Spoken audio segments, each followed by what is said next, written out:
亲爱的朋友们，欢迎来到微光夜读。林总，收购方案已经准备好了，随时可以实施。王助理把文件放在我桌上，眼神中带着一丝犹豫。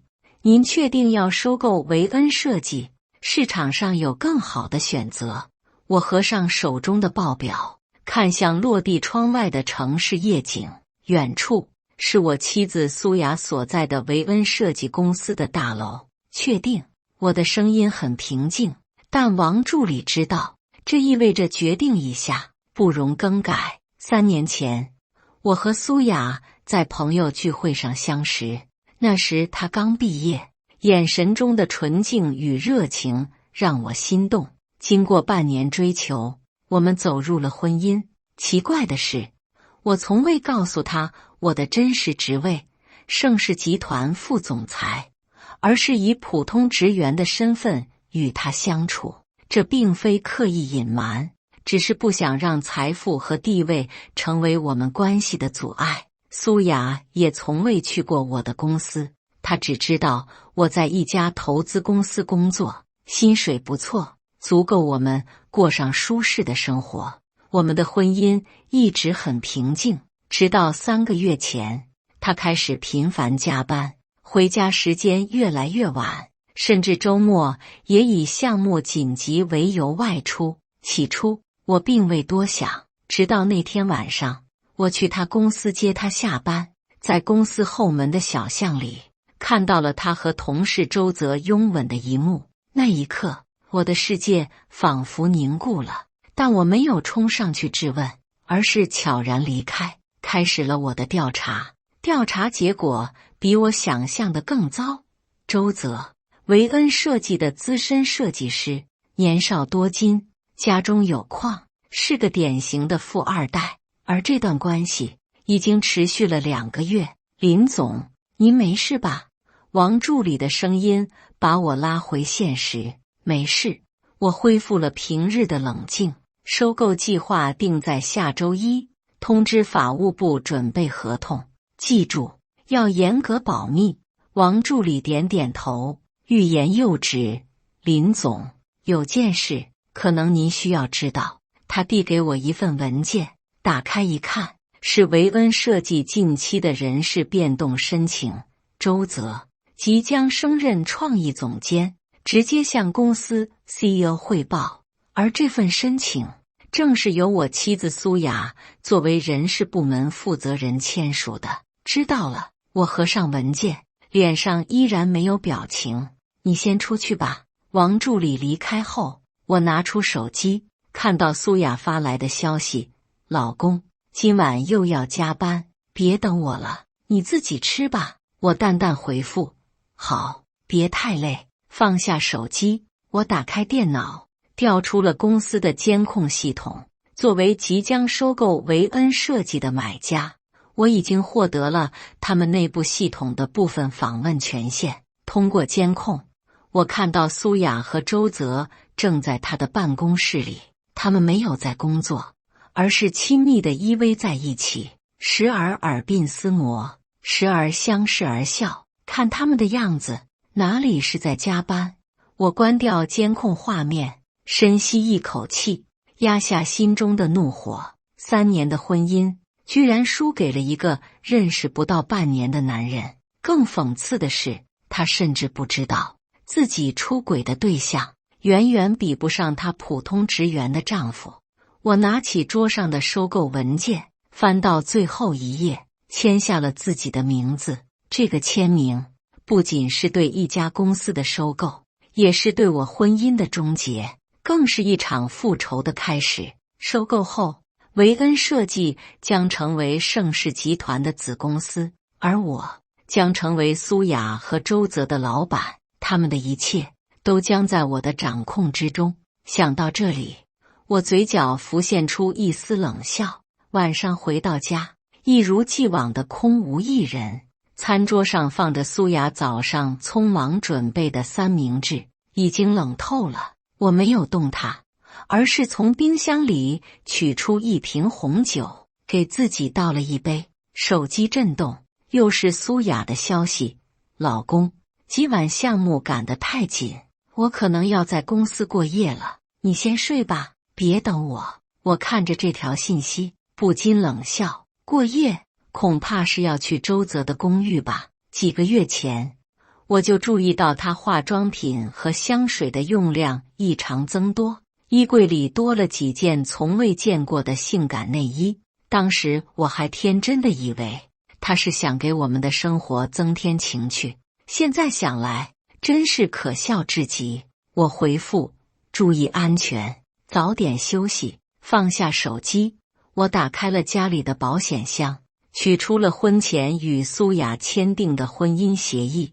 当时为了表示诚意，我在协议中注明，如果是我出轨导致离婚，我将给予他丰厚的赔偿，而如果是他背叛婚姻，则两清，互不相欠。他当时还笑着说，这种事永远不会发生，因为他爱我胜过一切，胜过一切。我自嘲地笑了笑，喝干杯中的红酒。第二天一早，我比平时提前1小时出门，驱车前往盛世集团总部。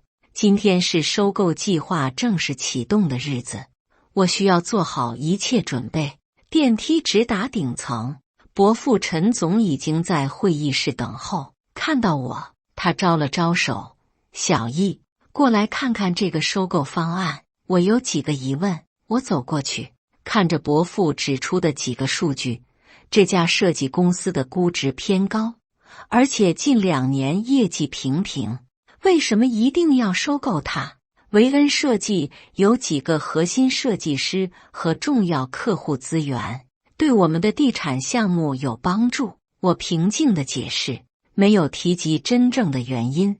伯父看了我一眼，似乎看穿了什么，但没有多问。那好，既然你已经决定了，就按计划进行吧。不过，收购后的整合和人事安排，你要亲自负责。我会的。我点点头，心中已有计划。会议结束后，王助理匆匆赶来。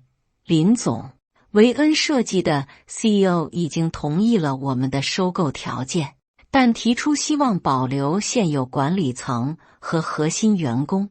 可以，但有一个条件。我冷声道，周泽的升职申请驳回，并且在未来3个月内，他将被调往外地项目部。王助理愣了一下，随即明白了什么。明白了，我这就去安排。我看了眼手表，现在是上午9点半，正是维恩设计的晨会时间。苏雅应该已经到公司了。拿起手机，我拨通了她的电话。喂，老公。她的声音听起来有些疲惫，但依然温柔。你昨晚加班到很晚吧？早饭吃了吗？我的语气一如既往的关心。吃了一点。公司最近真的很忙，新项目接连不断。他的声音里透着一丝歉意，但我知道这只是借口。是吗？我故作不知。听说你们公司最近要被收购，是真的吗？电话那头突然沉默了几秒。你怎么知道的？这件事目前只有高层知道，朋友圈里听说的。我随口编了个理由。收购公司是谁知道吗？好像是盛世集团，很大的一家投资公司。苏雅的声音突然兴奋起来。如果真的被收购，公司待遇可能会大幅提升，到时候我们可以考虑换个大房子了。那很好啊，我平静地说，不打扰你工作了，晚上见。挂断电话，我冷笑一声，苏雅，你很快就会知道，这次收购对你和你的情人意味着什么。复仇的第一步已经开始。1周后，收购案正式完成，维恩设计成为盛世集团的全资子公司。按照计划，我将在下周一以新任董事长的身份首次公开亮相。周日晚上，我照例在家等苏雅回来。最近1周，她似乎察觉到了什么，加班的频率减少了，但手机依然设置了密码，而且总是不离身。我回来了，苏雅推开门，手里提着一个精致的蛋糕盒子。今天是我们认识3周年，我特意买了你最喜欢的黑森林蛋糕。我微微一愣，确实是我们初次见面的日子，没想到他还记得。怎么，不高兴吗？他放下蛋糕，走过来，搂住我的脖子，俏皮地问道。高兴，只是最近工作太忙，有点累。我勉强笑了笑，接过蛋糕放在餐桌上。苏雅的神情突然变得有些复杂。听说我们公司被盛世集团收购了，下周一新老板会来公司视察。哦，那是好事啊，大公司的福利待遇应该不错。我装作漫不经心的回应。可是苏雅咬了咬嘴唇，公司内部已经开始调整了，周泽被调到了外地项目部，而我……你怎么了？我看着他，心中已经知道答案。我的人事部主管职位可能保不住了。苏雅的眼中闪过一丝不安。听说新来的董事长对人事安排有特别的要求。我假装安慰他，别担心，可能只是正常的人事调整，新公司肯定会重用有能力的人。苏雅点点头，但眼神中的担忧并未消散。他拿出手机，快速发了条消息，然后立刻删除。虽然动作很快，但我还是看清了屏幕上的名字：周泽。对了，你那个同事周泽不是要升职吗？怎么突然被调走了？我假装随口一问。苏雅的表情明显僵了一下。这我也不太清楚，可能是新公司的安排吧。新官上任3把火，很正常。我拿起蛋糕刀，切下一小块蛋糕，来，尝尝这个蛋糕，看看和3年前的味道一样吗？苏雅接过蛋糕，笑容有些勉强。应该差不多吧，还是那家店的。吃完蛋糕，苏雅主动提出要洗碗。我坐在沙发上，打开电视，假装在看球赛，实际上目光不时瞥向厨房的方向。果然，他一边洗碗，一边偷偷拿出手机发消息。从他脸上的表情变化，我猜测他正在和周泽交流着对新公司的不满和担忧。夜深了，我假装睡着，感受到苏雅轻手轻脚的起床，走到阳台上打电话。她的声音很低，但在寂静的夜里，我还是听清了几句。周泽，我真的很担心，新公司可能会解雇我们，到时候我们怎么办？不行，他还是我丈夫，我需要时间考虑。好吧，明天见。挂断电话，苏雅长叹一口气，回到床上，躺在我身边。我能感觉到她的身体在微微发抖，或许是害怕，或许是犹豫，但这一切已经无法改变我的决定。周一早晨，我比平时起得更早，穿上早已准备好的定制西装。你今天怎么这么正式？苏雅一边匆忙的化妆，一边惊讶地问道。公司有个重要会议，需要穿正装。我淡淡回答。你今天不是也要迎接新老板吗？紧张吗？苏雅点点头，有点。听说新董事长很严厉，而且特别讨厌办公室恋情。我心中冷笑。是吗？那你可要小心了。什么意思？苏雅警觉地看着我。没什么，就是提醒你注意职场规则。我整理好领带，我先走了，今天可能会晚点回来。离开家后，我直接驱车前往盛世集团总部，与王助理和法务团队碰面，准备正式接管维恩设计。林总，所有文件都准备好了。王助理递给我一份文件夹，这是维恩设计的人事档案，包括苏雅和周泽的详细资料。我快速浏览了一遍，特别注意到周泽的资料中标注了与人事主管苏雅有不正当关系的备注。很好，我合上文件。现在我们去会会这些新员工。到达维恩设计公司时，全体员工已经在大会议室等候。通过单向玻璃，我可以看到苏雅坐在前排，神情紧张的不时看向手表。准备好了吗，林总？王助理问道。我整理了一下西装，深吸一口气。当然。推开会议室的门，所有员工立刻起立。当我走向讲台时，我清楚地看到苏雅脸上的震惊和恐惧，她的嘴唇微微颤抖，眼睛瞪得大大的，仿佛看到了鬼。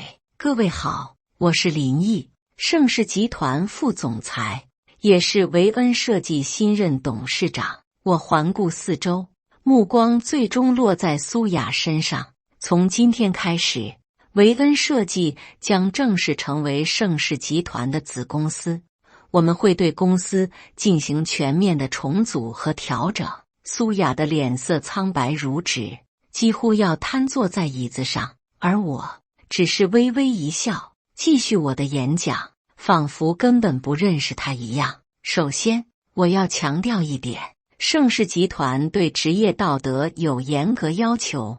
特别是我的声音变得冰冷，特别是对办公室不正当关系的零容忍政策。说这句话时，我直视苏雅的眼睛，看着她的瞳孔因恐惧而收缩。接下来，我将宣布一系列人事变动。复仇才刚刚开始。会议结束后，我指示王助理通知人事部主管苏雅，下午2点。到我办公室汇报工作。王助理点头应下，眼神中带着一丝同情。林总，您确定？确定。我打断他的话，按计划进行。回到临时办公室，我拿出早就准备好的文件，苏雅和周泽的所有聊天记录、私下约会的照片，以及他们在公司监控中亲密互动的画面截图。这些证据足以证明他们违反了公司的职业道德规范。午餐时间，我独自一人在办公室用餐，拒绝了公司高管的邀请。透过办公室的玻璃，我看到苏雅在员工餐厅角落坐立不安，不时偷看手机，但显然没收到想要的回应。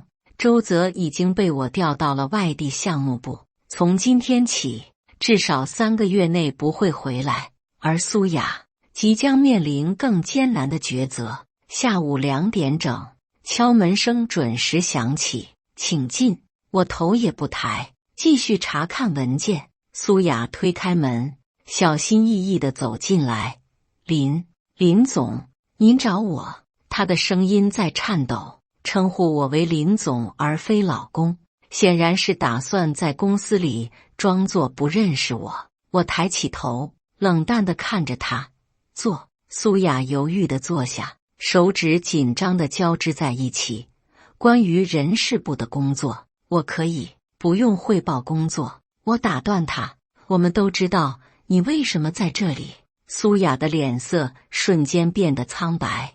我不明白您的意思。我冷笑一声，打开桌上的文件夹，将里面的照片和聊天记录一一摆在他面前。现在明白了吗，苏雅？或者我应该叫你老婆？苏雅的身体明显颤抖了一下，眼泪几乎要夺眶而出。林毅，我可以解释。解释什么？我的声音冰冷如刀。解释你为什么背着我和周泽偷情。解释你为什么在我面前演戏，假装加班，实际上去开房。还是解释你准备什么时候提出离婚，好和你的情人在一起。苏雅的泪水终于落下。不是这样的，我和周泽只是一时糊涂。一时糊涂。我冷笑着重复他的话。2个月的一时糊涂，真是漫长的糊涂啊。苏雅低下头，肩膀不停地抽动。对不起，我真的知道错了，求你原谅我。原谅。我站起身，走到窗前，背对着他。苏雅，你知道我最讨厌什么吗？什么？他小声问道。背叛。我转过身，眼神冰冷，特别是来自最亲近人的背叛。苏雅似乎想说什么，但最终只是咬着嘴唇，任由泪水滑落。我走回办公桌前，拿出2份文件。现在你有2个选择。我推出第1份文件，离婚协议。按照我们的婚前协议，你出轨导致离婚，我们两清，互不相欠。然后是第2份，或者调职通知，你将被降职为普通员工，调往分公司工作，同时接受为期6个月的考察。苏雅惊讶地抬头，你是说我还可以留在公司？是的，但不是因为我的仁慈，我冷冷地说，而是因为我想让你亲眼看到，你为了一时的欢愉，放弃了什么。苏雅沉默了许久，最终颤抖着手指向第2份文件。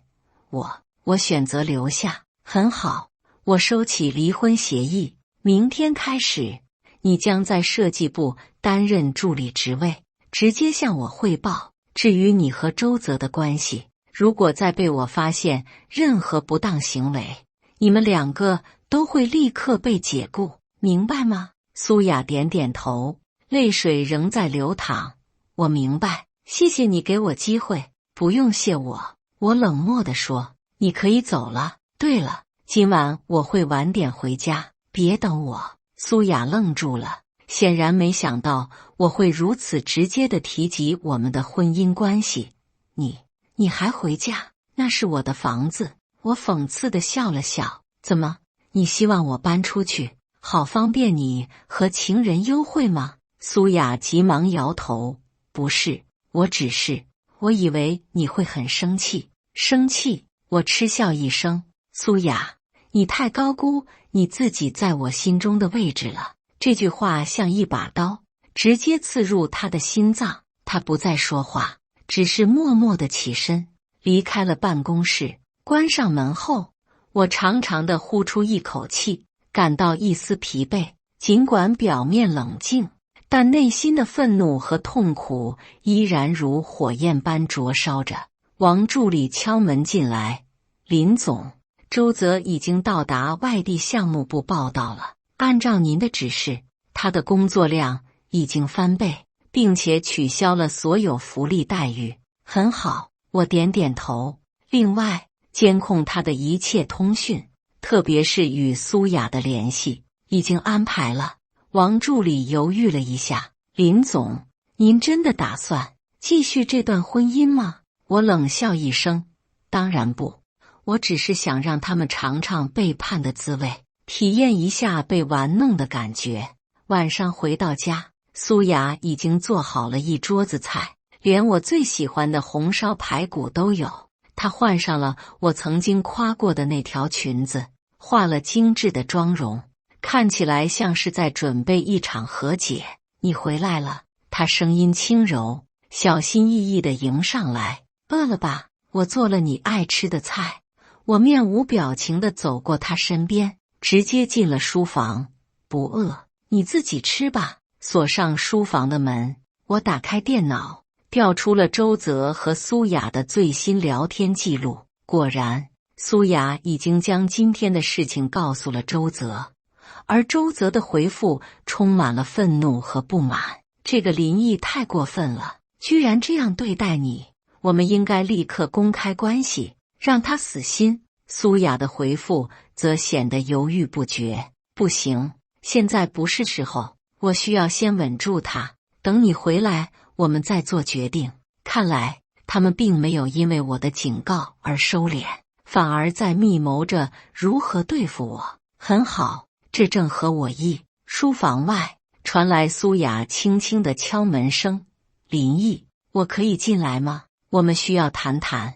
没什么好谈的，我冷声回答。明天还要上班，早点休息吧。门外沉默了一会儿，然后是渐行渐远的脚步声。我关上电脑，靠在椅背上，闭上眼睛。复仇的滋味比我想象的更加苦涩，但既然已经开始，就一定会走到最后。周泽、苏雅，你们很快就会明白背叛我的代价有多高。接下来的一周，我按计划推进对维恩设计的重组。苏雅被调到设计部做助理，每天的工作量是原来的2倍，而且大多是繁琐的基础工作。周5下午，我召集公司高管开会，宣布新的项目计划。苏雅作为新任助理，负责做会议记录。根据市场调研，我们将启动3个新项目。我站在会议室前方，用激光笔指向屏幕。第1个是城东商业综合体，第2个是西区住宅园林，第3个，我故意停顿了一下，目光扫过苏雅。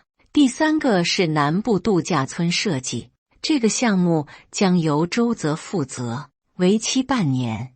听到周泽的名字，苏雅的笔明显停了一下，但很快又恢复了记录。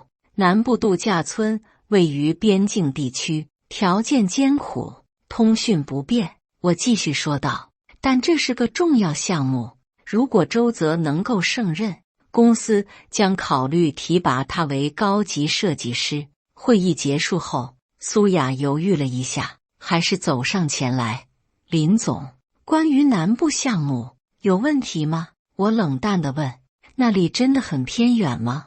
我听说那边甚至没有稳定的网络信号。怎么，你关心周泽？我嘲讽地看着他。别担心，我们会保证他的基本生活条件。至于网络，这种地方能有电话信号就不错了。苏雅咬了咬嘴唇，低声道：我只是担心项目进度，用不着你担心。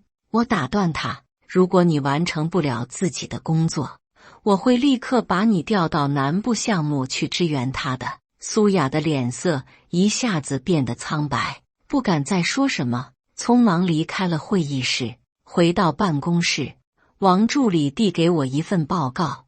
林总，根据监控，苏雅已经连续3天试图联系周泽，但因为信号问题，他们只通过了一次不到1分钟的电话。内容呢？我问道。主要是周泽抱怨那里的艰苦条件，说他怀疑这是您的报复。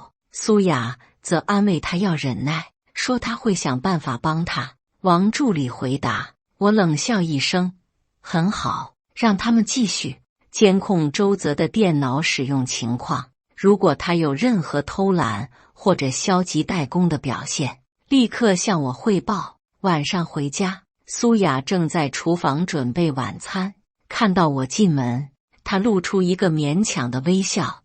你回来了，我做了你爱吃的红烧肉。我看了她一眼，没有说话，直接走进书房。片刻后，苏雅端着一碗汤走了进来。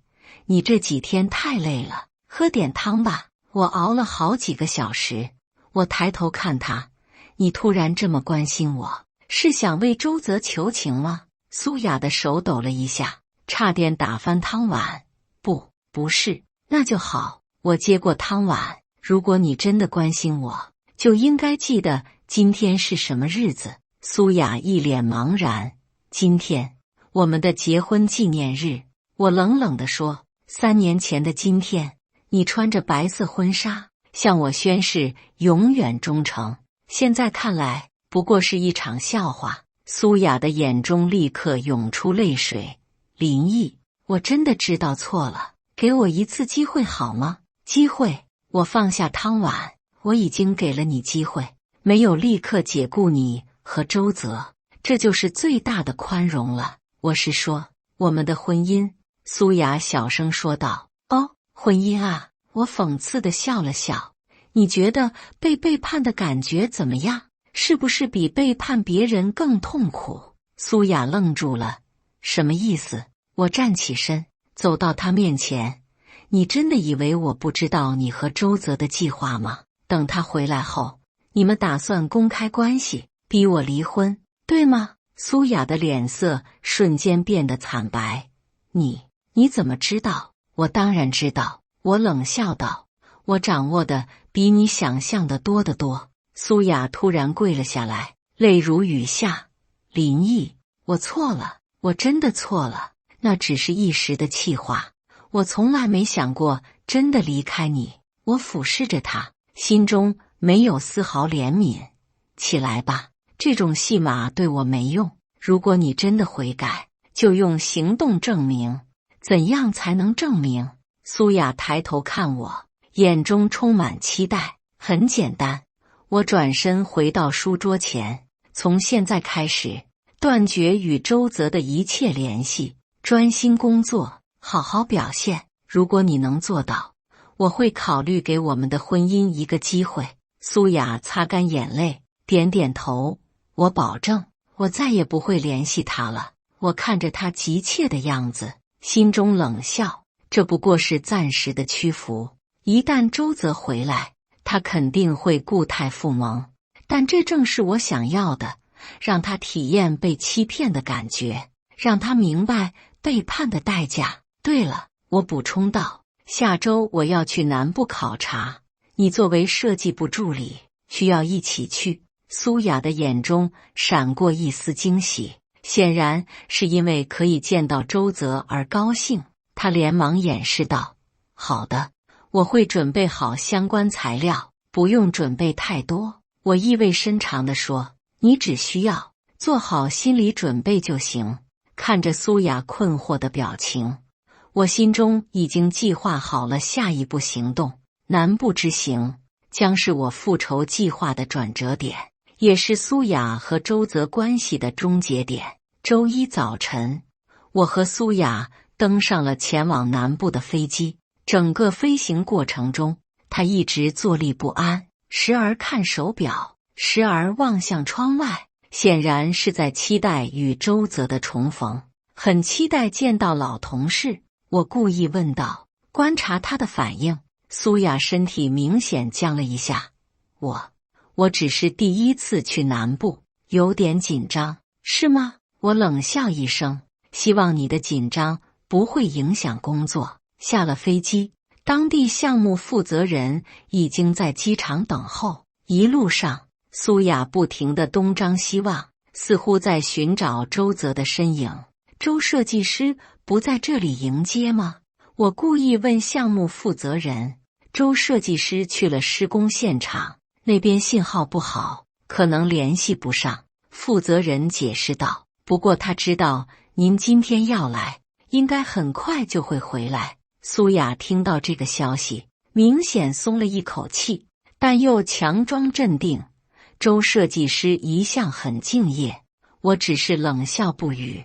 到达项目营地后，我们直接去了会议室。让苏雅意外的是，周泽果然在那里等候，但看起来疲惫不堪，胡子拉碴，衣服也皱巴巴的。林总好。周泽立刻站起来，恭敬地问候，目光却不由自主地瞥向苏雅，眼中闪过一丝惊喜和复杂。周设计师，项目进展如何？我直接切入正题，故意站在周泽和苏雅之间，阻断他们的视线交流。一切顺利，就是周泽犹豫了一下，条件有些艰苦，通讯不便，材料供应也不稳定，这正是我此行的目的。我点点头。接下来3天，我要全面了解项目情况，特别是人员配置和资源分配。苏助理，你负责记录。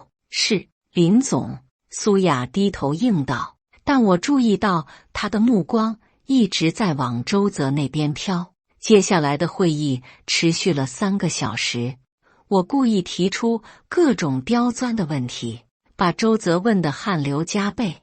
每当他想偷偷看苏雅时，我就会打断他，要求他解释某个细节或数据。会议结束后，我宣布，今晚我要与项目组成员一一面谈，了解实际情况。周设计师，你先准备一下，晚上8点到我房间汇报。是，林总。周泽点头应下，眼中闪过一丝不安。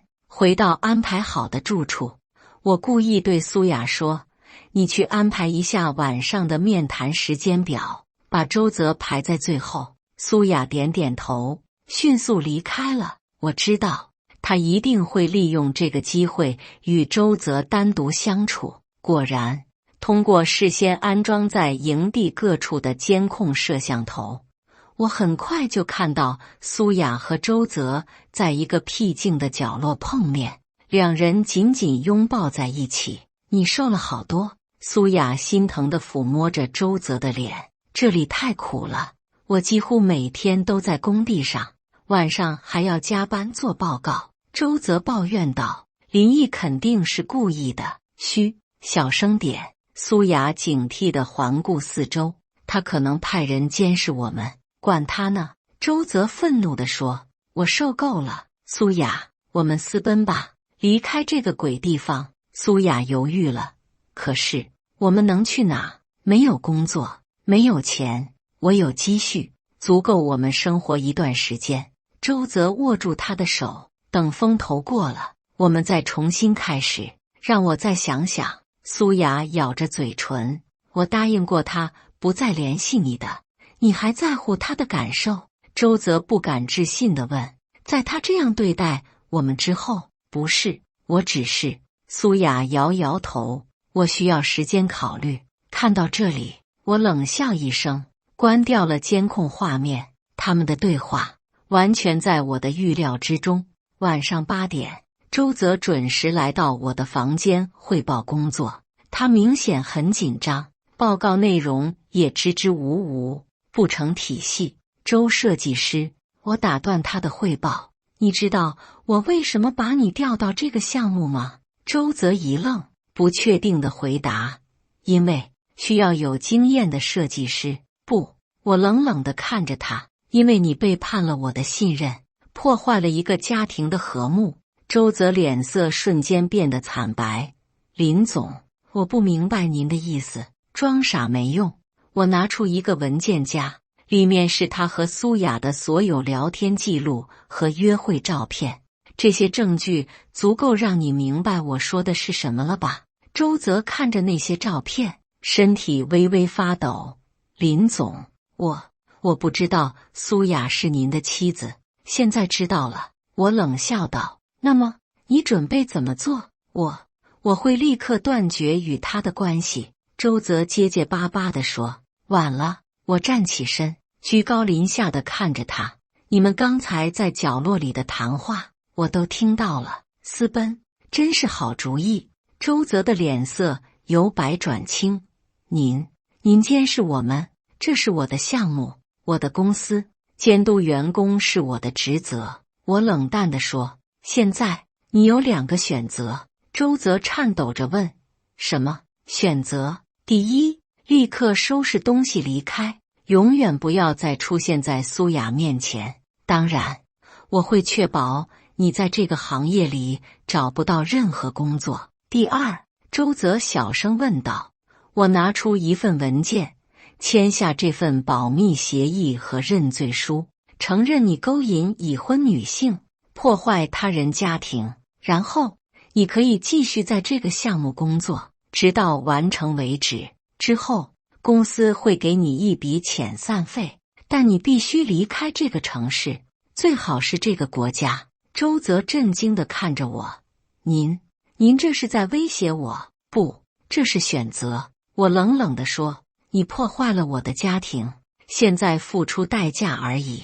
当然，你也可以选择拒绝。那么明天所有人都会知道你是个勾引上司妻子的小人。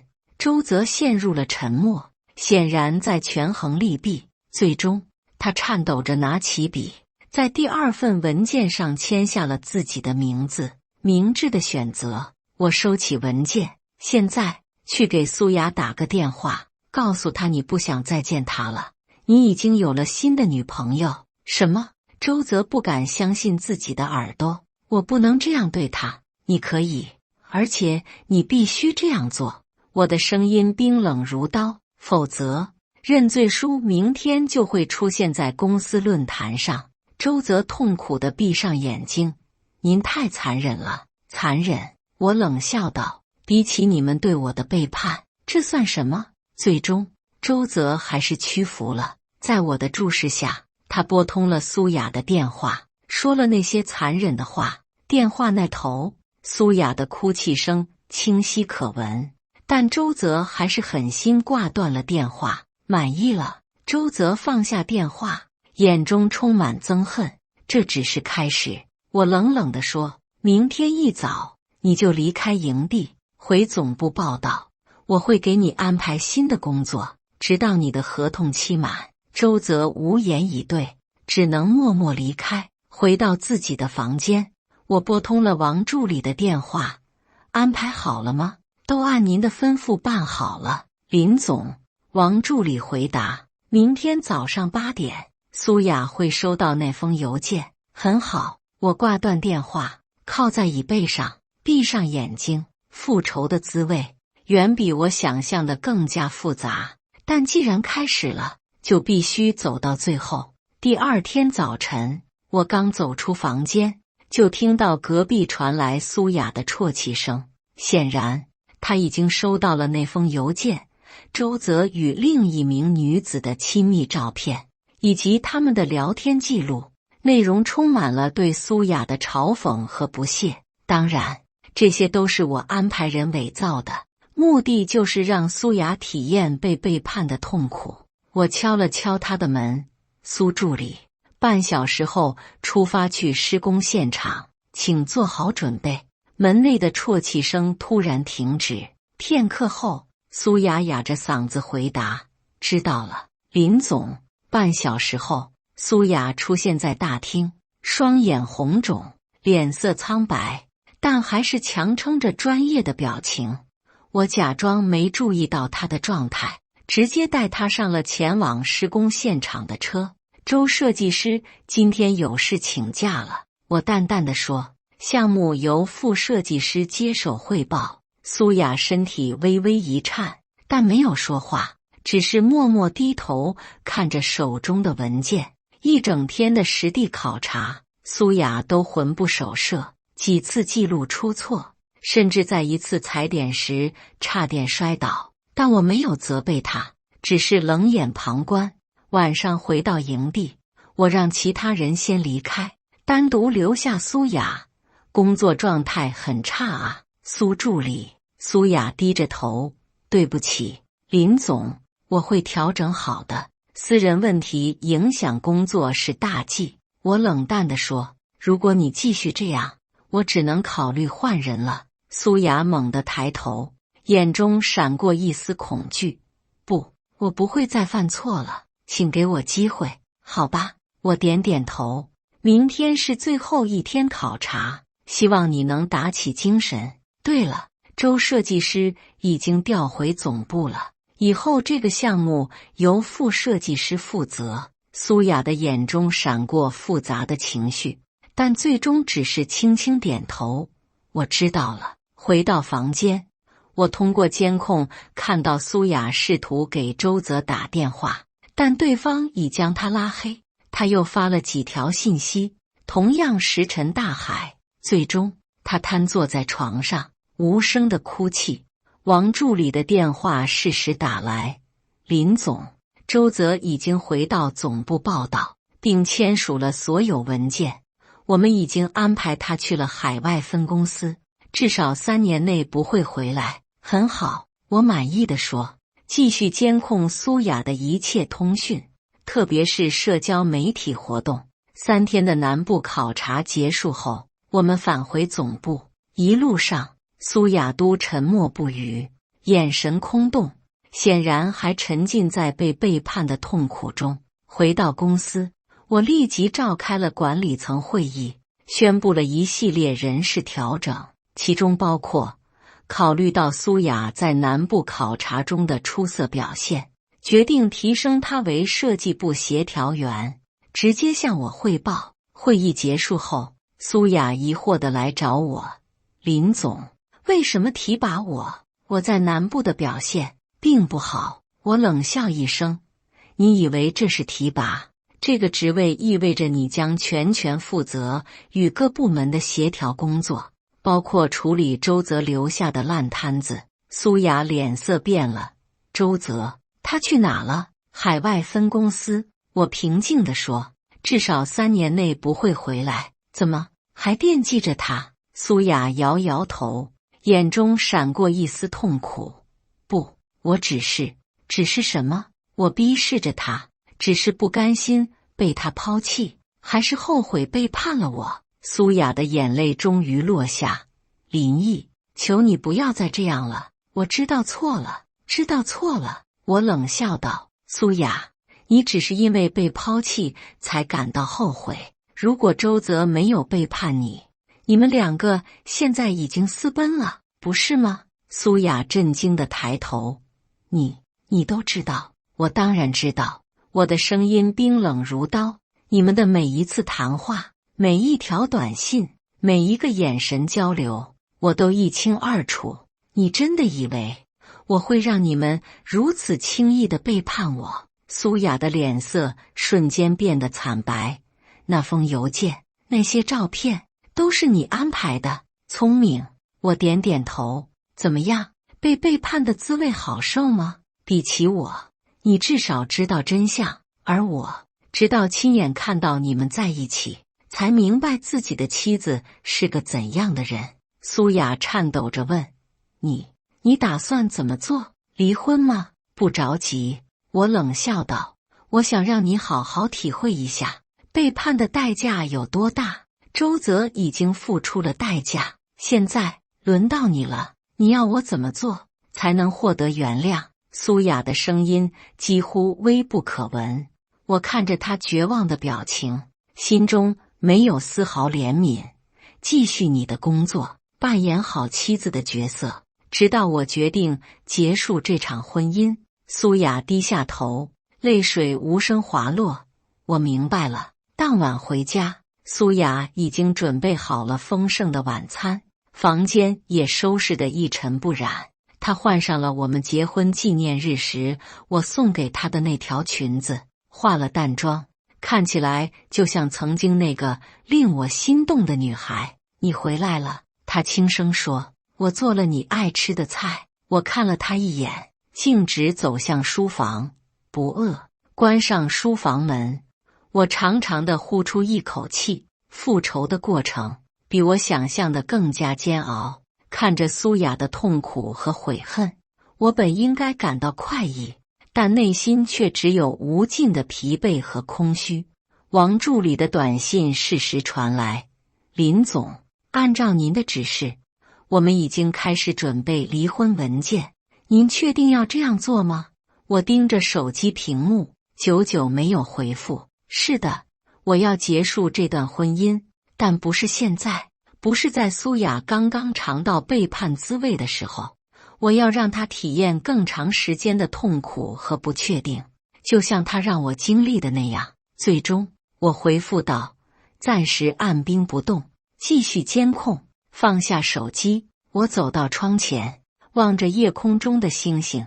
曾经，我和苏雅也会这样一起看星星，憧憬未来。而现在，那些美好的回忆都已成为过去，剩下的只有彼此的伤害和算计。复仇的道路原来如此孤独。3个月如白驹过隙，在这段时间里，苏雅就像变了一个人。公司里，她兢兢业业，工作能力得到了所有人的认可。家里，她尽心尽力，每天准备好我爱吃的饭菜，把家收拾得一尘不染。她不再提周泽，也不再试图与他联系。根据监控显示，他甚至删除了所有与周泽有关的照片和信息，社交媒体上也再没有任何关于他的内容。表面上看，他似乎真的悔改了，决心重新赢得我的信任。但我知道，这一切都可能只是表象，就像他曾经欺骗我的那样。周3的管理层会议上，我宣布了一个重大决定：下周，公司将举办年度晚宴，所有高管及其配偶都必须参加。会议结束后，苏雅小心翼翼地来找我。林总，关于晚宴，怎么，有问题吗？我抬头看他，我需要参加吗？苏雅低声问道。当然，我冷淡地说，作为我的妻子，你有义务出席。苏雅明显松了一口气，我明白了，我会准备好的。她转身要走，我又叫住她。对了，我需要你负责晚宴的部分策划工作，明天开始，你每天下班后要留下来加班。苏雅点点头，没问题，我会安排好的。晚上回家，苏雅已经准备好了晚餐，但我注意到她的表情有些犹豫和紧张。怎么了？我问道。有话要说。苏雅深吸一口气。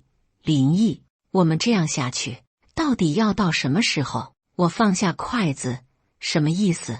我是说，苏雅鼓起勇气，这3个月来，我一直在努力弥补我的错误，但你似乎永远不会原谅我。如果你真的决定要离婚，为什么还要这样折磨我？我冷笑一声。折磨？你觉得这是折磨？不是，我不是这个意思。苏雅慌忙解释，我只是想知道，我们的婚姻还有没有可能？你真的在乎这段婚姻吗？我直视着他的眼睛。还是因为周泽抛弃了你，你无处可去，才想维持这段关系？苏雅的眼泪瞬间落下。不是这样的，我真的知道错了，我后悔当初的愚蠢决定，后悔。我冷冷地说，如果周泽现在回来，告诉你之前都是误会，他还爱你，你会怎么选择？苏雅抬起头，眼神坚定。我不会再选择他。林毅，这3个月来，我每天都在反思自己的错误。我明白了，真正爱我的人是你，而不是周泽。我嗤笑一声，漂亮的话谁都会说，那你要我怎么证明？苏雅几乎是在哀求。我愿意做任何事情，只要能挽回你的信任。我沉默片刻，然后说道，下周的晚宴，所有人都会知道你是我的妻子。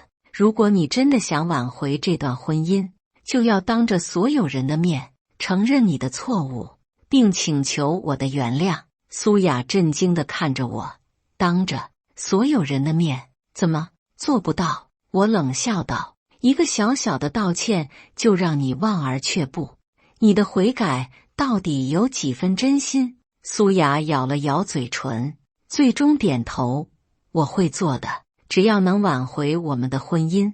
接下来的几天，苏雅每天都工作到很晚，筹备晚宴的事务。尽管如此，她回家后还是会准备好我的宵夜，确保家里一切都井然有序。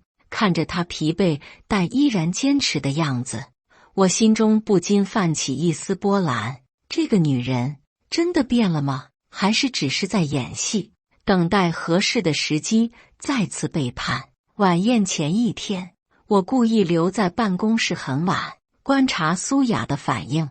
她没有任何抱怨，只是默默的工作，偶尔揉揉酸痛的肩膀，但脸上始终保持着温和的微笑。晚上11点，我终于说，今天就到这里吧，回家休息，明天还有重要的晚宴。苏雅收拾好文件，轻声问道，你确定要我明天当众道歉吗？你反悔了？我冷冷地看着他，他摇摇头，不，我只是想确认，这真的是你想要的。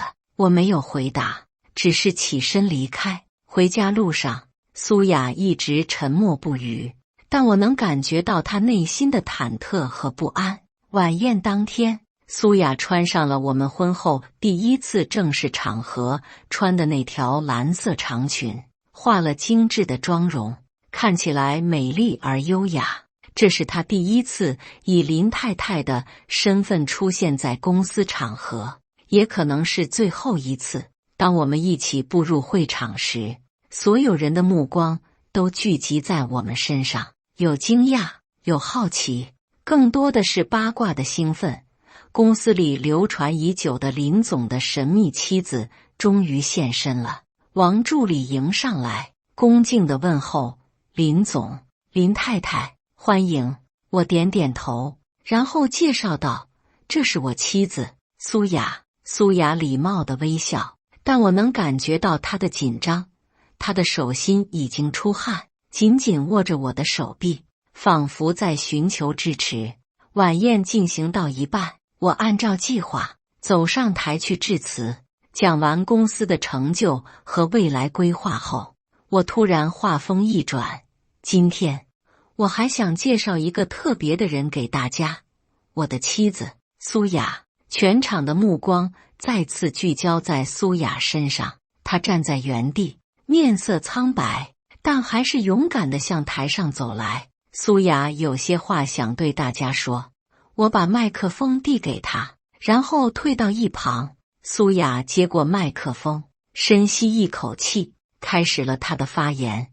各位好，我是林毅的妻子，也是设计部的协调员。其实我和林毅结婚已经3年多了，但这是我第一次以他妻子的身份出现在公司场合。他停顿了一下，继续道：“因为我犯了一个严重的错误，我背叛了林毅的信任，差点毁了我们的婚姻。”台下传来一阵惊讶的低语，所有人都没想到会听到这样的坦白。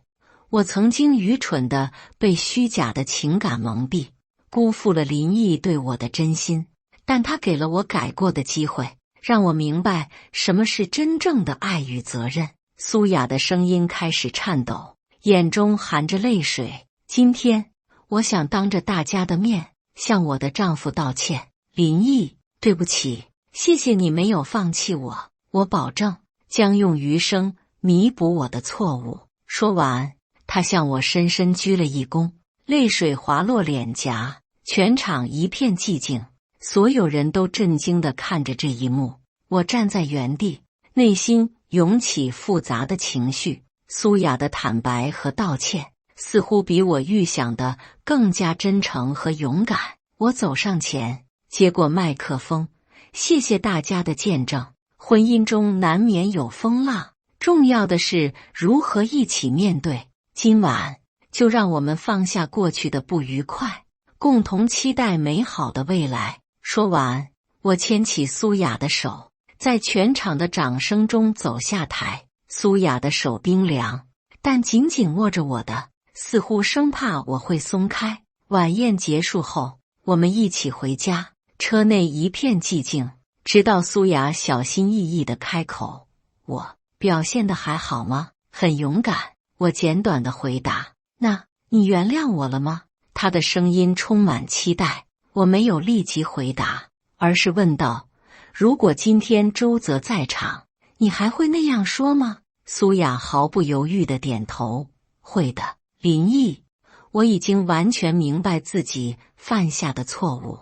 周泽对我来说已经是过去式了。”我深深地看了他一眼，没有再说话。回到家，苏雅去厨房泡了茶，然后小心翼翼地递给我：“今晚辛苦了。”我接过茶杯，沉默片刻，然后开口：“苏雅，你知道这3个月我一直在想什么吗？”她摇摇头，眼中充满疑惑。我在想，一段建立在谎言和背叛上的婚姻，还有没有继续的必要？我直视着她的眼睛，每当我看到你，我就会想起你和周泽在一起的画面，想起你们背着我密谋的计划，这种感觉很痛苦。苏雅的眼泪瞬间落下。林毅，我知道我的错误无法挽回，但请相信我已经真心悔改。如果你需要时间，我可以等，无论多久。我放下茶杯，站起身。时间也许是唯一的解药。苏雅，我不会立刻离婚，但我也无法保证能完全原谅你。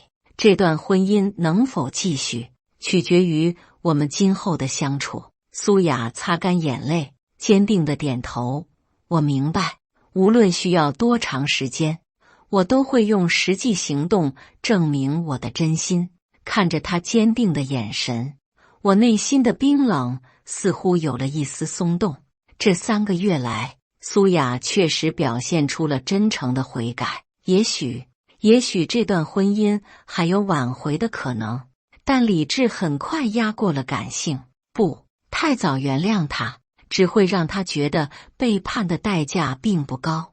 我需要继续我的计划，直到确定他的悔改是真心实意的。明天开始，公司会进入年底冲刺阶段。我转移话题，你的工作量会大幅增加，做好准备。苏雅点点头，我会的，不管多辛苦，我都不会抱怨。接下来的几周，我确实给了苏雅前所未有的工作压力，加班到深夜成了常态，周末也经常需要处理紧急事务，但她从不抱怨，总是保持着专业的态度和温和的微笑。一天深夜，我路过她的办公室，看到她伏在桌上睡着了，电脑屏幕上还显示着未完成的报告。她的脸上带着疲惫，但嘴角仍有一丝浅浅的微笑。不知为何，这一幕触动了我的心弦。曾经那个活泼开朗、充满朝气的女孩，如今为了挽回我们的婚姻，变得如此坚韧和忍耐。我轻轻走进办公室，脱下外套盖在她身上。就在这时，她的手机震动了一下，是一条短信，发件人显示为周泽。我的心瞬间沉了下去，难道这一切都是假象？他仍在与周泽联系。犹豫片刻，我还是拿起了他的手机，输入密码。我们的结婚纪念日，屏幕解锁了。我点开那条短信：苏雅，我回国了，之前的事情我很抱歉，但我真的很想你，能见一面吗？就当是给我一个解释的机会。看来周泽违背了协议，提前回国了，而且他还试图重新联系苏雅。我迅速浏览了苏雅的短信记录，发现这是周泽发来的第一条信息，而苏雅尚未回复。就在我犹豫是否要删除这条短信时，苏雅醒了过来。林毅，她看到我手中的手机，眼中闪过一丝惊慌。你在看我的手机？我冷冷地将手机扔回桌上。周泽回来了，他想见你。苏雅迅速拿起手机，看了一眼短信，然后抬头看我。我不知道，我还没有看到这条信息。那么，你打算怎么回复？我盯着他，眼中满是冷意。苏雅毫不犹豫地删除了那条短信，然后将周泽的号码拉入黑名单。这就是我的回复。林毅，我已经说过，周泽对我来说已经是过去式了。他的果断行动让我有些意外，但我仍不确定这是真心还是表演。如果我不在场，你会怎么做？一样的，苏雅坚定地说。林毅，我知道你还不信任我，但请给我时间证明自己。周泽已经不重要了，重要的是我们的婚姻，我们的未来。看着他真诚的眼神，我内心的怀疑似乎动摇了一些。也许他真的变了，也许这段婚姻还有救，但复仇的火焰尚未熄灭。我需要最后一个测试，确认苏雅的真心。回家吧，已经很晚了，我冷淡地说，转身离开办公室。回到家，我给王助理发了条信息，按计划进行，明天安排周泽来公司。王助理很快回复，明白，林总，但您确定要这样做吗？我看了一眼正在厨房准备宵夜的苏雅，回复道，确定，这是最后一次测试。第二天，我故意提前离开公司，告诉苏雅我有重要会议。实际上，我只是在远程监控着办公室的情况。下午3点，周泽如约出现在公司，直奔苏雅的办公室。通过监控画面，我看到苏雅明显惊讶于他的出现，立刻站起来与他保持距离。你怎么来了？苏雅的声音冰冷。我已经拉黑了你的号码，这还不够明显吗？周泽上前一步，苏雅，听我解释，之前的事情都是误会，是林毅逼迫我离开的。他威胁我，如果不配合他的计划，就会毁了我的职业生涯。什么计划？苏雅皱眉问道。他让我假装抛弃你，让你尝尝被背叛的滋味。周泽愤怒地说，那些照片，那些聊天记录，都是他安排人伪造的。苏雅震惊地后退一步。你说什么？是真的？周泽激动地说，他一直在操控我们，就像玩弄木偶一样。苏雅，我们被他耍了，我从未背叛过你，我一直爱着你。苏雅沉默了片刻，然后平静地说，即使这是真的，又能改变什么呢？周泽困惑地看着他，什么意思？周泽，不管林毅做了什么，事实是我背叛了我的婚姻。苏雅坚定地说，我辜负了一个真心爱我的人，这是不可原谅的错误。但他欺骗了你，操控了你。周泽不敢相信地说，我们都有错。苏雅摇摇头，但现在我选择挽回我的婚姻，请你离开，不要再联系我。周泽不甘心地上前，试图抓住他的手。苏雅，我们明明相爱，为什么要屈服于他的操控？苏雅坚决地甩开他的手。不，周泽，我们之间只是一时的冲动和迷恋，不是爱。真正的爱是责任和承诺，是面对困难时的坚守，而不是轻易的背叛。你变了，苏雅。周泽失望地说，你已经被他驯服了。不，我只是长大了，明白了什么是真正重要的东西。苏雅直视着他的眼睛。再见，周泽，祝你好运。周泽沮丧地离开了办公室。苏雅回到座位上，长长地呼出一口气，然后拿出手机，拨通了我的电话。林毅，刚才周泽来找我了，他直接说道，没有任何隐瞒。他说了一些关于你的事情，我想知道真相。我沉默了片刻，然后回答，晚上回家再说。挂断电话，我关掉了监控画面，心中的感觉复杂而矛盾。苏雅的反应出乎我的意料，她没有被周泽的话动摇，而是坚定地选择了我们的婚姻。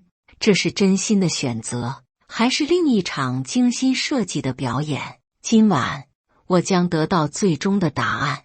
晚上回到家，苏雅已经准备好了晚餐，但她没有像往常一样迎上来，而是坐在餐桌旁，表情严肃。林毅，我们需要谈谈。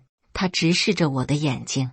周泽今天告诉我，那些照片和聊天记录都是你安排人伪造的，是你逼迫他假装抛弃我，这是真的吗？我沉默片刻，然后坦然承认，是的。苏雅的眼中闪过一丝受伤，但很快恢复平静。为什么要这样做？因为我想让你体验被背叛的痛苦。我冷淡地说，我想让你明白信任被辜负是什么感觉。所以这3个月来，你一直在测试我。苏雅的声音有些颤抖。那封邮件，周泽的调职，甚至是昨晚的短信，都是你安排的。不全是。我坐下来，直视着他。短信确实是周泽自己发的，他违反了我们的协议，提前回国。但其他的，是的，都是我的计划。苏雅深吸一口气，眼中闪过复杂的情绪。我理解你的愤怒和痛苦，如果角色互换，我可能会做得更过分。但林毅，这样的报复和试探，真的能解决我们的问题吗？我没有立即回答，而是问道，今天周泽来找你，你为什么拒绝他？因为我爱的人是你。苏雅坚定地说，我犯过错，但这3个月来，我真的明白了什么是真正重要的。周泽只是一时的迷惑，而你才是我想共度一生的人。我冷笑一声，即使知道我欺骗了你，操控了你们，是的，即使如此。苏雅的眼神没有丝毫动摇。林毅，我不是在为你的行为开脱，操控和欺骗是不对的，但我能理解你的痛苦和愤怒。我背叛了你的信任，伤害了你的感情，你有权利生气，有权利报复。他停顿了一下，继续道：但我希望这样的报复能到此为止。我们都犯了错，都伤害了对方。如果我们真的还爱着彼此，是不是应该放下过去，重新开始？听着他真诚的话语，我内心的坚冰似乎有些松动，但多年的商场经验让我保持警惕。你怎么证明你是真心的？苏雅思考片刻，然后说：如果你还不信任我，我愿意辞职，彻底断绝与周泽的一切联系，甚至如果你愿意，我们可以搬到另一个城市重新开始。他的提议让我有些意外，辞职意味着放弃他辛苦建立的职业生涯，搬家则意味着离开熟悉的环境和朋友圈。这样的牺牲不是随口说说的。你真的愿意为了这段婚姻放弃这么多？我仍有些怀疑。是的，苏雅坚定地点头，因为我明白了，没有什么比我们的婚姻更重要。林毅，我知道重建信任需要时间，但我愿意等，愿意付出一切努力。我沉默了许久，最终开口：不需要辞职，也不需要搬家。苏雅，这3个月来，我一直在观察你，测试你。今天，你通过了最后一个测试。苏雅惊讶地看着我。最后一个测试？是的，我点点头。我安排周泽回来，就是要看你会做出什么选择。你选择了我们的婚姻，而不是他的花言巧语，这证明了你的真心。苏雅的眼中涌出泪水。那么，你愿意原谅我吗？我深深地看着他，心中的怒火和恨意似乎已经消散了大半。原谅需要时间，但我愿意尝试。苏雅，我们都犯了错，都需要反省。如果我们还爱着彼此，那么是时候放下过去，重新开始了。苏雅的泪水夺眶而出，她上前一步，小心翼翼地抱住我。谢谢你给我们的婚姻一个机会，我保证，我会用一生的时间来弥补我的错误。我轻轻回抱他，感受着他温暖的体温和真诚的情感。这3个月的复仇计划，原本是为了彻底摧毁这段婚姻，让他尝尽背叛的痛苦。但在这个过程中，我发现自己仍然爱着他，无法真正放手。也许这就是爱情的力量，它能让人原谅最深的伤害，修复最严重的裂痕。从今天开始，我们重新开始。我轻声说，不再有试探，不再有报复，只有真诚和信任。苏雅抬头看我，眼中满是希望和感激。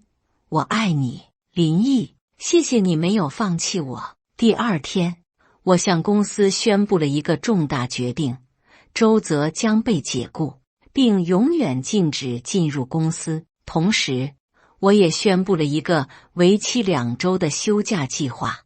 我和苏雅需要一些私人时间来重建我们的关系。离开前，我给王助理留下了最后的指示，确保周泽离开这个城市，永远不要再出现在我们面前。王助理点点头，已经安排好了。林总，祝您和林太太假期愉快。我们选择了一个远离喧嚣的海岛度假，没有工作的压力，没有复杂的人际关系，只有我们2个人和无尽的大海与星空。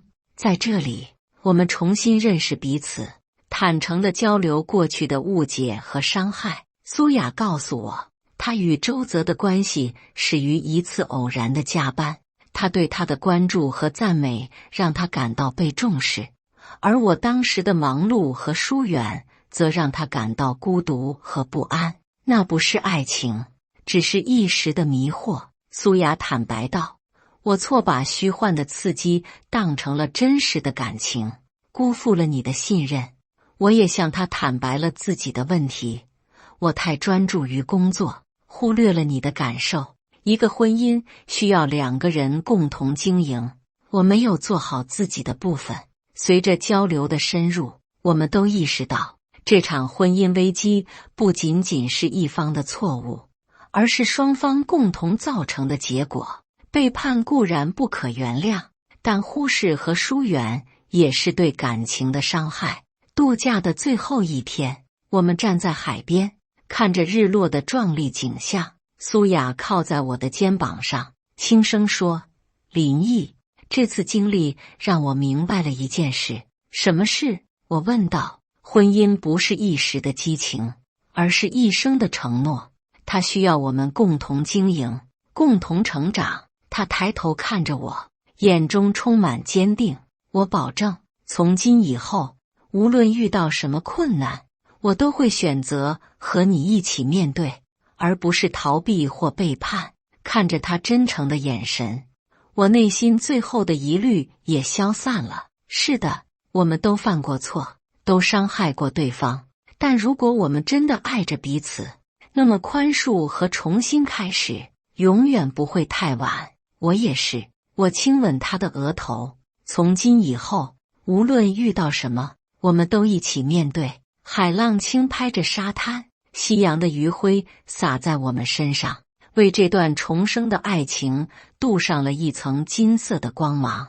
过去的伤痛已经成为历史，未来的道路虽然仍有未知，但只要我们手牵着手，真诚地爱着彼此，就没有什么困难不能克服。复仇的结局竟是爱的重生，这或许是命运给我们最好的礼物。回到工作岗位后，公司里的氛围明显不同了。员工们注意到我和苏雅之间的关系变得更加融洽，不再有那种紧张和疏离感。苏雅回到她的岗位，但不再是作为被我惩罚的对象，而是真正的职场伙伴。她的工作能力得到了更多人的认可，甚至有部门主管提议将她提升为设计部副经理。对于这个提议，我并没有立即同意，而是让人力资源部门进行公正的评估。我不想让人觉得这是因为我们的婚姻关系而给予的特殊照顾。1个月后，评估结果出炉，苏雅凭借自己的实力获得了晋升资格。当我在管理层会议上宣布这个决定时，她脸上的喜悦和自豪让我感到欣慰。恭喜新任副经理！会议结束后，我在走廊上遇到她，轻声祝贺。苏雅微笑着看我，谢谢，但我知道这不是因为我是你的妻子。当然不是，我点点头。你凭实力赢得了这个职位，我为你骄傲。苏雅的眼中闪过一丝感动，这对我意义重大。林毅，谢谢你给了我证明自己的机会。晚上回家，我们开了一瓶红酒庆祝。酒过3巡，苏雅突然问道：“林毅，你知道这半年来我最大的收获是什么吗？”“晋升为副经理。”我猜测道。他摇摇头，笑着说：“是学会了珍惜，珍惜我们的婚姻，珍惜你对我的信任，珍惜我们一起经历的每一刻。”他的话让我心中涌起一股暖流。是啊，经历了那场风波，我们都学会了珍惜彼此，不再把对方的爱和付出视为理所当然。我也一样，我轻声说，这次经历让我明白，爱不是占有，而是理解和尊重。苏雅靠在我的肩上，轻声道：“林毅，你还记得我们第一次见面的场景吗？”我笑了，当然记得。朋友聚会上，你穿着那条白色连衣裙，站在窗边，阳光洒在你身上，像个天使。那时候，我怎么也想不到，3年后的今天，我们会经历这么多。苏雅感慨道。但无论经历什么，我都不后悔认识你，嫁给你。我握住她的手，我也是，即使知道会有这些波折，我还是会选择和你在一起。他抬头看我，眼中闪烁着泪光。你真的原谅我了吗？我深深地看着他。苏雅，原谅不是一时的决定，而是每天的选择。当我选择继续爱你，选择相信你，选择和你一起面对未来时，原谅就已经发生了。他紧紧抱住我，谢谢你，谢谢你给了我们重新开始的机会。接下来的日子，我们开始重建我们的婚姻，不再是简单的回到从前，而是创造一段更加成熟、更加坚固的关系。我们定期安排约会夜，无论工作多忙，都保证每周有一个晚上完全属于彼此。我们学会了更加开放的沟通，不再隐藏自己的感受和想法。我们也开始制定共同的目标和计划，比如购买一栋带花园的房子，或者明年去欧洲度假。工作上，我开始适当的减少加班时间，把更多的精力放在家庭上。苏雅也在新的职位上表现出色，赢得了同事们的尊重和信任。有一天，王助理来找我汇报，林总，周泽最近在国外接了个大项目，看起来不会再回国了。我点点头，很好，希望他能重新开始自己的生活。王助理犹豫了一下，然后问道，林总，如果可以冒昧地问一句，您真的原谅了苏太太吗？我看了他一眼，然后微笑道，王助理，你知道复仇和原谅的区别是什么吗？他摇摇头，复仇是为了让对方痛苦，而原谅是为了让自己解脱。我平静地说，我曾经以为通过让苏雅体验被背叛的痛苦，我就能获得心理平衡，但实际上真正让我内心平静的是选择宽恕和重新开始。王助理若有所思地点点头，林总，您的境界很高。不，这不是境界的问题。我摇摇头，只是明白了什么是真正重要的。生活中有太多比报复更值得珍惜的东西。时间如白驹过隙，转眼间，从那场婚姻危机过去已经1年了。这1年里，我和苏雅的关系比任何时候都要好。我们学会了更加珍惜彼此，更加坦诚的沟通，也更加勇敢地面对生活中的各种挑战。在我们结婚4周年的纪念日，我特意安排了一次浪漫的晚餐。在烛光和美酒的陪伴下，我向苏雅提出了一个建议，我们要个孩子吧。苏雅惊讶地看着我，你确定吗？我以为你想再等等。我已经等不及了。我握住她的手，苏雅，我想和你组建一个完整的家庭，想看着我们的孩子一天天长大。苏雅的眼中涌出幸福的泪水。我也想要一个孩子，我们的孩子。就这样，我们开始了人生的新篇章，不再是单纯的夫妻关系，而是准备迎接新生命的父母。3个月后，苏雅带着喜悦的消息回家，她怀孕了。看着她手中的检验报告，我感到一种前所未有的幸福和责任感。我们要当父母了。苏雅抚摸着尚未隆起的腹部，眼中满是期待。我轻轻搂住她，是的，我们的生活将迎来一个全新的阶段。怀孕的日子里，苏雅减少了工作量，更多的在家休息。我也尽可能早回家，陪伴她度过每一个重要的时刻。我们一起选购婴儿用品，一起参加孕期课程，一起计划未来的家庭生活。每晚临睡前，我都会轻轻抚摸她的肚子，与未出生的孩子交谈。苏雅说，每当我的声音响起，孩子就会特别活跃地踢动，仿佛在回应我的问候。这样的幸福时光，让那段痛苦的往事显得如此遥远。曾经的背叛和复仇，如今已成为我们共同成长的养分，让我们的感情更加深厚，更加牢固。有一天晚上，苏雅突然问我：“林毅，如果当初我没有选择留下，而是跟周泽走了，你会怎么样？”我思考片刻，然后诚实的回答：“我可能会恨你一段时间，然后慢慢的学会没有你的生活，但那一定会是非常痛苦的过程。我很庆幸自己做出了正确的选择。”苏雅轻声说：“不是因为你的地位或者财富，而是因为我知道你才是真正爱我的人。”我吻了吻她的额头，而我庆幸自己给了我们第二次机会。是的，人生充满了选择，每一个决定都可能导向完全不同的结局。当初我选择了复仇，而不是直接离婚。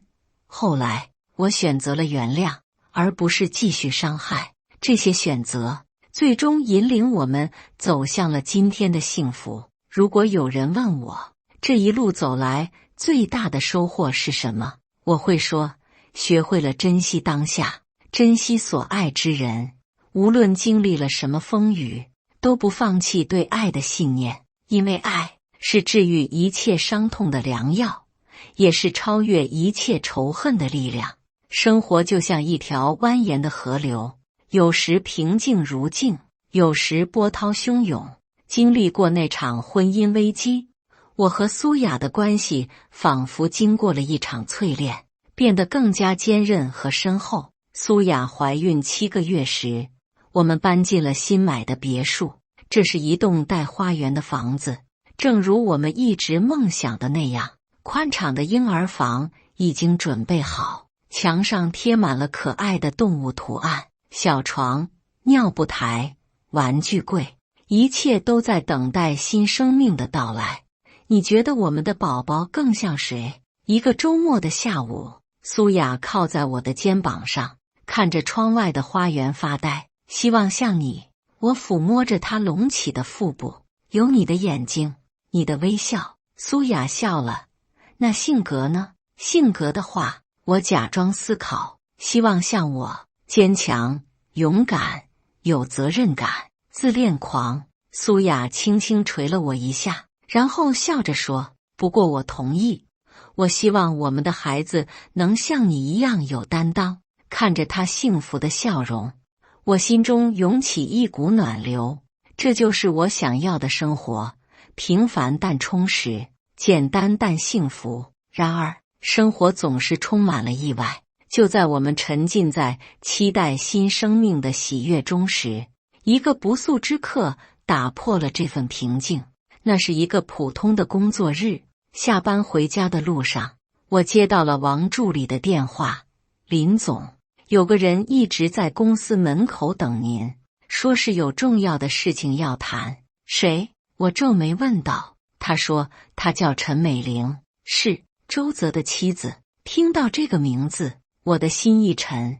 周泽什么时候结婚了？而且他的妻子为什么要来找我？他具体说了什么吗？我谨慎地问道。没有，只说事关重大，必须当面告诉您。王助理回答。我已经安排他在会客室等候。我思考了片刻，然后决定，我马上回公司，通知安保部门，密切关注情况。挂断电话，我立刻调转车头，驶向公司。路上，我给苏雅打了个电话，告诉她我要晚点回家，有个突发情况需要处理。没关系，别太累。苏雅温柔地说，我会给你留饭的。回到公司，我直接前往会客室，推开门，看到一个30出头的女性坐在那里，神情焦虑，手指不停地搅在一起。陈女士，我走上前，礼貌地问候，我是林毅，听说你找我有事。陈美玲抬起头，眼中充满了复杂的情绪。林总，谢谢你愿意见我，我是来告诉你一件事的。什么事？我警惕地问道。他深吸一口气，似乎在鼓起勇气。周泽去世了。这个消息如同一道闪电，让我瞬间僵在原地。什么？怎么回事？2周前，他在国外出差时遭遇了车祸。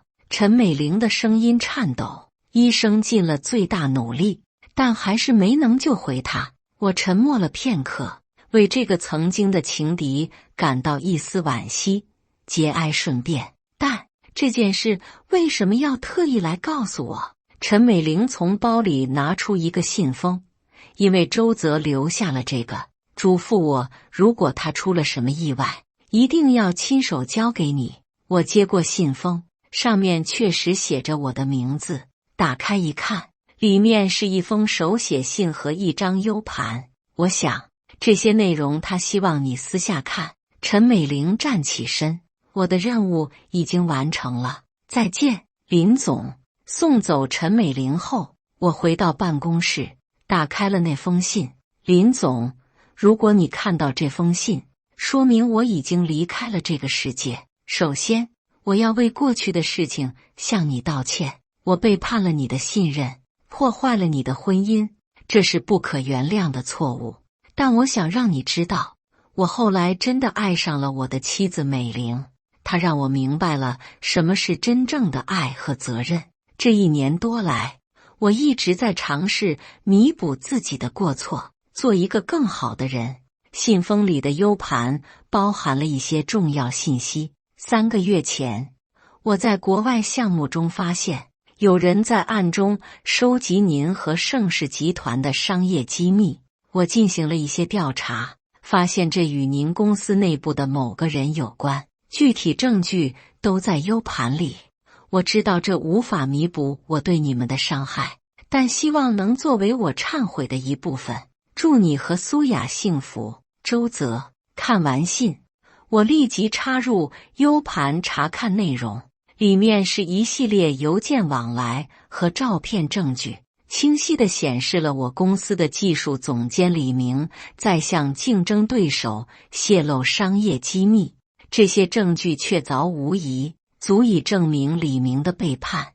我立刻给王助理打电话，安排了一系列紧急措施，暂停李明的所有权限，封存其办公电脑和文件，并通知法务部准备起诉。